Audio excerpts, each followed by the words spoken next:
ምሳሌ ሚዲያ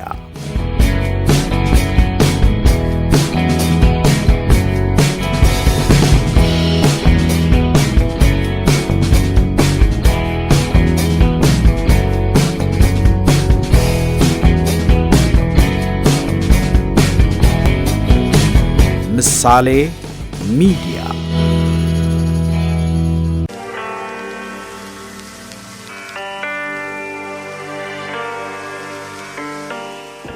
የዛሬው የዲጂታል ዘመንና የቴክኖሎጂ አኗኗር ሲታሰብ በመጀመሪያ ወደ ሰዎች አእምሮ የሚመጣው የዚህ የማይበገር ሰው ስም ነው። ስቲቭ ጆብስ የኮምፒውተርን የስልክንና የሙዚቃን ዓለም በአንድነት የቀየረ የዓለማችንን ታዋቂ ኩባንያ አፕልን ከመሠረቱት መሐንዲሶች መካከል ዋነኛውና የቴክኖሎጂው ዓለም ቁንጮ መሪ ነው። እሱ የፈጠራ ጥበብን ከሰው ልጅ ፍላጎት ጋር በማቀናጀት ዛሬ ለምንጠቀምባቸው ዘመናዊ መሳሪያዎች በሙሉ አዲስ የመንገሻ መንገድ የሳለ ታላቅ ባለ ራዕይ ነው። ስቲቭ ጆብስ ጥሎት ያለፈው የማኪንቶሽ፣ የአይፖድ፣ አይፎንና የአይፓድ የፈጠራ አሻራም ዛሬም ድረስ በዓለም አቀፍ የዲጂታል ኢኮኖሚ፣ የዲዛይን ጥበብና የቁም ነገር ውሳኔዎች ላይ የጎላ ተጽዕኖ ማሳረፉን ቀጥሏል። ጤና ይስጥልን ውድ የቻናላችን ቤተሰቦች፣ በዚህ ዝግጅት ወደ ሲሊከን ቫሊ ሚስጥራዊ የፈጠራ ታሪክ በመጓዝ የቴክኖሎጂን ዓለም ቅርጽ የቀየረውንና አፕል የተሰኘውን ግዙፍ ኩባንያ የመሠረተውን የታላቁን ባለራዕይ የስቲቭ ጆብስን አስገራሚ የሕይወት ውጣ ውረድ እናሳያቸዋለን። ስቲቭ ጆብስ በልዩ ዲዛይን ፍቅሩና በማያወላውል ጽናቱ የሰዎችን የዕለት ተዕለት ግንኙነት የቀየረ ቢሆንም የራሱ ሕይወት ግን በብዙ ተስፋ መቁረጥ፣ ከገዛ ኩባንያው መባረርና በመጨረሻም በድል መመለስ የተሞላ ነበር። ይህ የፈጠራ ሊቅ እንዴት የማይቻለውን ቴክኖሎጂ ወደ እጃችን ሊያመጣ እንደቻለና የዲጂታሉ ዓለም አባት ለመሆን እንደበቃ የምናይበት ይሆናል። እስከ ዝግጅታችን ፍጻሜ ድረስ አብራችሁን ቆዩ።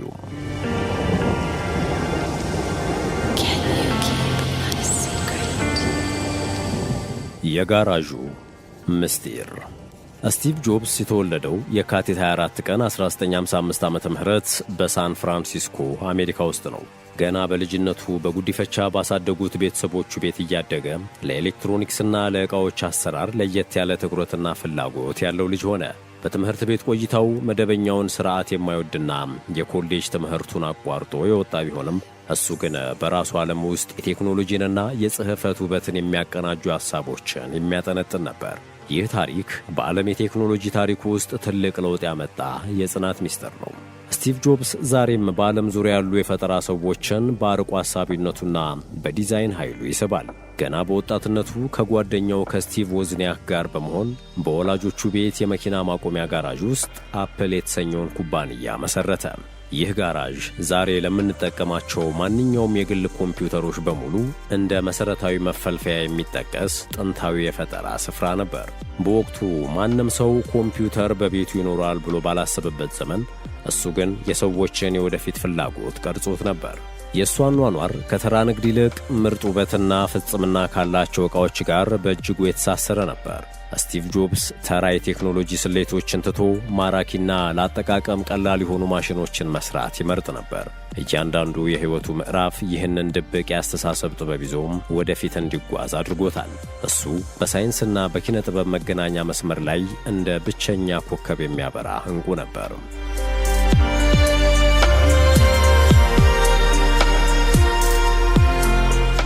የመባረሩ መራራ ጽዋ። የአፕል ኩባንያ እያደገ ቢሄድም የእሱ ጥብቅ ባሕሪና ከሥራ አስፈጻሚዎች ጋር የነበረው አለመግባባት ትልቅ ቀውስ ፈጠረ። እንደ አውሮፓውያን አቆጣጠር በ1985 በገዛ የቦርድ አባላቱ ውሳኔ ራሱ ካቋቋመው ኩባንያ እንዲባረር ተደረገ። አገሪቱና የቴክኖሎጂው ዓለም በከፍተኛ ድንጋጤ ውስጥ በነበረችበት በዚያ ሰዓት ስቲቭ ጆብስ ተስፋ ቆርጦ ከመቀመጥ ይልቅ ራሱን በአዲስ መንገድ ለመገንባት ቆርጦ ተነሳም።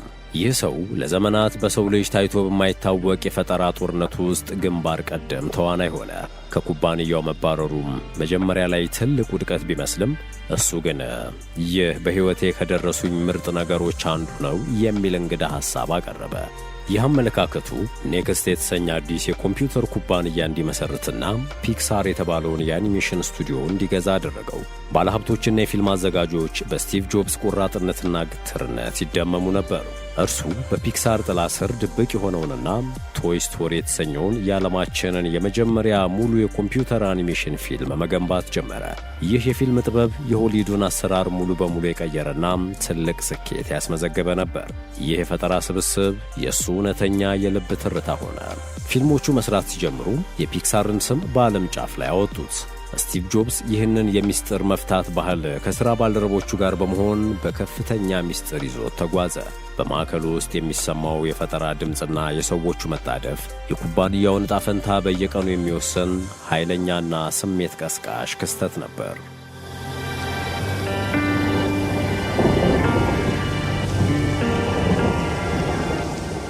የድል አድራጊው መመለስ።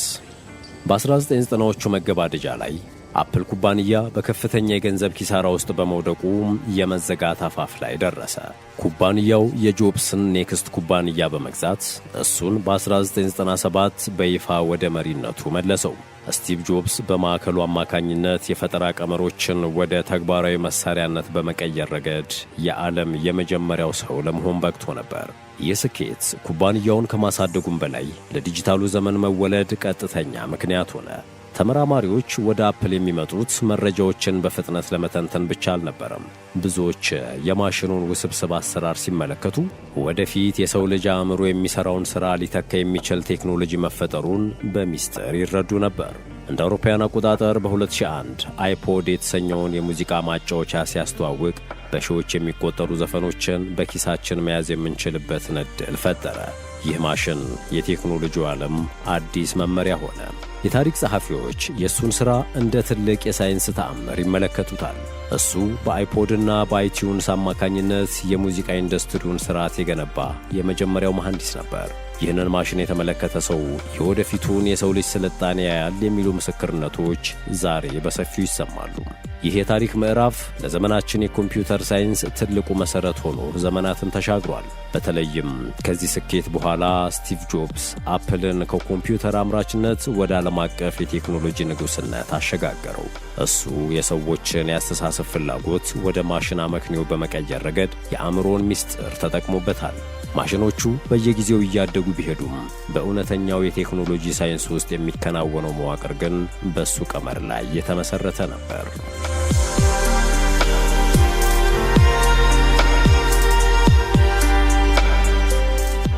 አይፎንና የዓለም መለወጥ።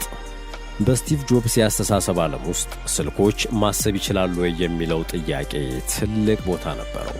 እንደ አውሮፓውያን አቆጣጠር በ2007 አይፎን የተሰኘውን ስልክ ለመጀመሪያ ጊዜ ለዓለም ሲያስተዋውቅ ዛሬ ዓለምን እያናወጠ ላለው የሞባይል ኢንተርኔት የመጀመሪያውን በር የከፈተ መሠረት ነበር።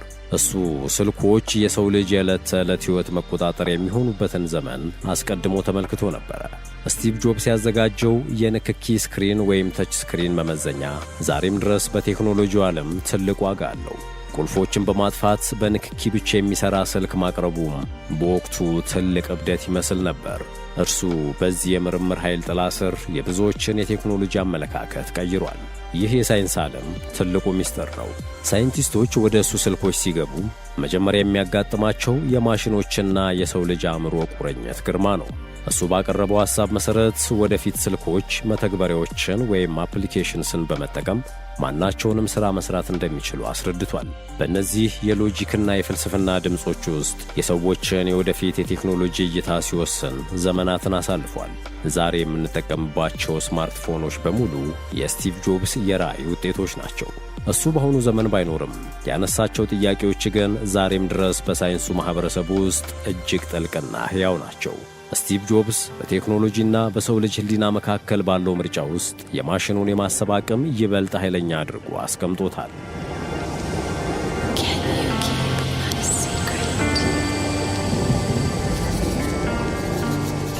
የታፈነው ታሪክ።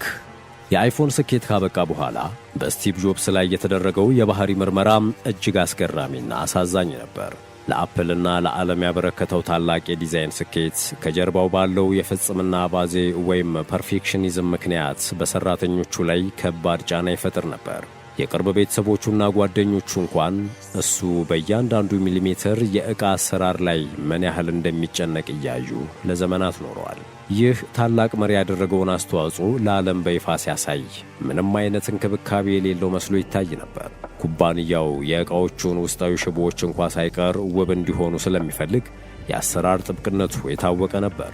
በፈጠራ ፍላጎትና በሠራተኞች ጫና መካከል ያለውን መራራ ሕይወት ለመቀበል ለዓመታት ታግሏል። ሰዎች እርሱን እንደ ተራ የኩባንያ ባለቤት ብቻ ያዩት ነበር። በአፕል ዋና መስሪያ ቤት ውስጥ አዳዲስ የጡባዊ ኮምፒውተር ወይም አይፓድ ምርምሮችን እያደረገ ቢሆንም በልቡ ውስጥ ግን የፍጽምናን ምስጢር ይዞ ይብሰለሰል ነበር። ይህ ሁኔታ በእውነተኛው ታሪክና በታፈነው ምስጢር መካከል ያለውን መስመር ያደበዝዘዋል። በሀገር ውስጥ ያለው ይህ የባህሪ ውጥረት የእሱን ሕይወት ይበልጥ ብቸኛና የተገለለ አደረገው። በሳይንሳዊ ምርምሮችና በማኅበራዊ ሕይወት መካከል ባለው ምርጫ ውስጥ ጥንታዊውን የብቸኝነት መንገድ ይበልጥ አጽንቶ ይዞት ነበር። ሰዎች በእሱ ድንቅ አእምሮ ላይ የነበራቸው ዕውቀት እጅግ ውስን ነበር።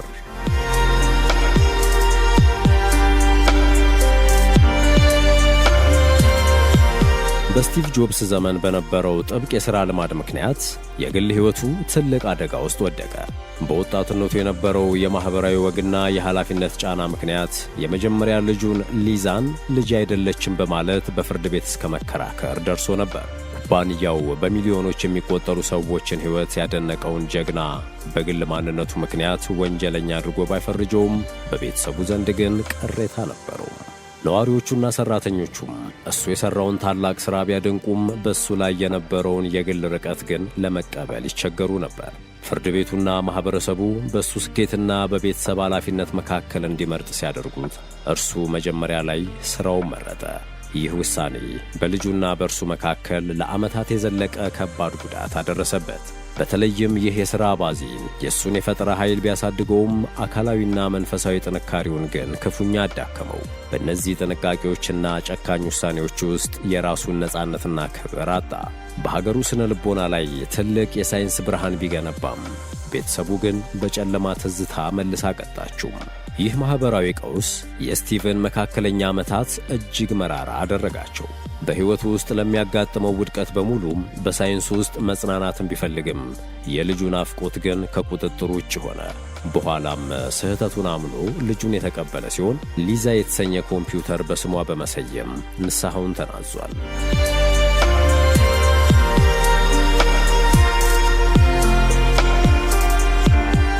የመጨረሻው ምስጢር እንደ አውሮፓውያን አቆጣጠር በጥቅምት 5 ቀን 2011 ስቲቭ ጆብስ በ56 ዓመቱ በካንሰር በሽታ ምክንያት ሕይወቱ አልፎ ተገኘ።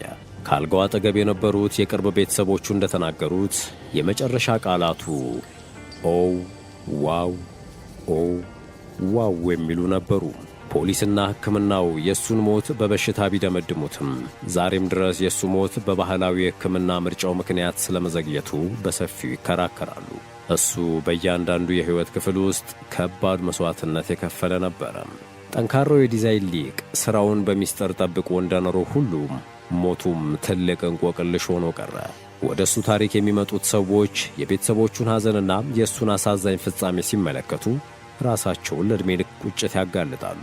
አገሩ የእሱን ስግብግብነትና በቀል ሳይሆን የእሱን ታላቅ አእምሮ በጊዜ ባለመረዳቷ ትልቅ የታሪክ ዕዳ ውስጥ ገባች። በተለይም የእሱ ሞት በዓለም የቴክኖሎጂ ምልክቶች ሳይቀር ትልቅ ተጽዕኖ አሳድሯል ተብሎ ይታመናል። ታዋቂው የአፕል ኩባንያ ድረገጽ በእርሱ ጥቁርና ነጭ ፎቶግራፍ ተሸፍኖ የነበረ ሲሆን በሚሊዮኖች የሚቆጠሩ ሰዎች በአፕል ሱቆች ፊት ሻማ አብርተዋል።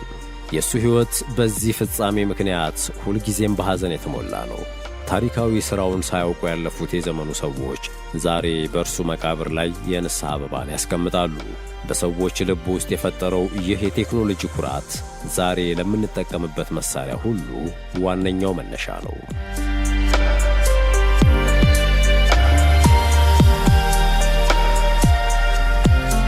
የማይረሳው ስቲቭ ጆብስ። ዛሬ ስቲቭ ጆብስ በዓለም ላይ ካሉ ታላላቅ የሳይንስና የንግድ አባቶች መካከል በቀዳሚነት ይጠቀሳል። በአንድ በኩል በዘመናዊ ኮምፒውተሮች፣ ስልኮችና በኤአይ ቴክኖሎጂዎች ሲወደስ፣ በሌላ በኩል ግን አገሩ የፈጸመችበትን በደል ሳታስብ እንደ አውሮፓውያን አቆጣጠር በ2022 የአሜሪካ መንግሥት ከፍተኛውን የሲቪል ክብር የፕሬዝዳንት ነጻነት ሜዳሊያ ከሞት በኋላ ሰጥቶታል። አሁን ዓለም በከፍተኛ የአርቲፊሻል ኢንተለጀንስ ስትመራ የስቲቭ ጆብስ ታሪክ ለዓለም ቴክኖሎጂ እንደ ትልቅ መነሻና ምስጢር እያገለገለ ይገኛል። እሱ በሕይወት ባይኖርም በመንፈሳዊ ጥንካሬውና በዲዛይን ቀመሮቹ ግን ዛሬም ሕያው ነው። ኩባንያው አፕል ዛሬም በዓለም ውድነቱ ቀዳሚ ሆኖ ቀጥሏል። የስቲቭ ጆብስን አስደናቂ ተፈጥሮ፣ ጥብቅ የአእምሮ ብቃትና የቴክኖሎጂ አፈጣጠር ፍልስፍናን በዝርዝር የቃኘንበት መሰናዶ ይህን ይመስል ነበር። ታሪኩን እንደወደዳችሁት ተስፋ እናደርጋለን። በሌላ ዝግጅት እስከምንገናኝ ድረስ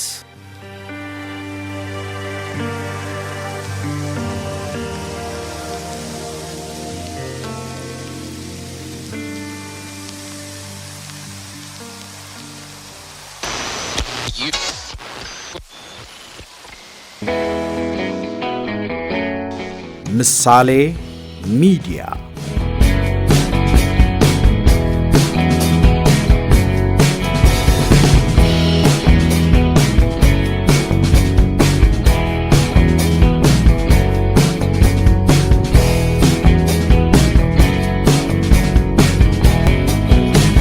ምሳሌ ሚዲያ